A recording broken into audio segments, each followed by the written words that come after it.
திரு ஆரம் வீரப்பன் அவர்கள் தவறுனது மனசுக்கு ரொம்ப வருத்தமாக இருக்குது. காரணம் என்னென்னா, இன்றைக்கி நேற்றுக்கு இல்லை, எனக்கு கிட்டத்தட்ட 1963 64 காலகட்டத்திலேருந்து அவர் எனக்கு ரொம்ப பரிச்சயமானவர்.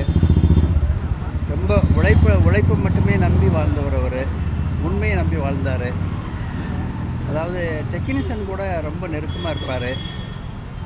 அதே மாதிரி புரட்சித் தலைவருக்கு எல்லாமா இருந்தவர் அவர் தான். அப்பேற்பட்டவர் இன்று தவறுனது மனசுக்கு ரொம்ப வருத்தமாக இருக்குது. இருந்தாலும் கடவுள் அவருக்கு நல்ல ஆரோக்கியம் கொடுத்து நல்ல வயசை கொடுத்துருக்காரு. அவருடைய ஆத்மா சாந்தி அடையணும்னு நான் ரொம்ப கடவுளை வேண்டிக்கிறேன். இதில் முக்கியமானது என்னென்னா, ரிக்ஷாக்காரன் அவர் பண்ணும்போது நான் பாயினி ஸ்டுடியோவில் எங்களுக்கு எடிட்டிங் ரூம் இருக்கும். அந்த ரிக்ஷாக்காரன் நல்லா வர்றதுக்காக அவர் பட்ட கஷ்டங்கள் நான் நேரடியாக பார்த்துருக்குறேன். அதோடு மட்டும் இல்லாமல் அந்த ரிக்ஷாக்காரனை நான் இப்போ விட்லாச்சாரி கூட ஒர்க் பண்ணிக்கிட்டு இருக்கிறேன். அந்த ரிக்ஷாக்காரனை விட்லாச்சாரி தான் தெலுங்கில் டப் பண்ணார்.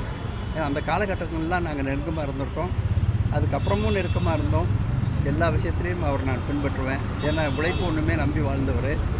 டெக்னீஷியன் கூடயும் கதை இலாக்காவிலையும் எப்படி வேலை வாங்குறதுலேயும் அவர் ரொம்ப திறமையானவர்.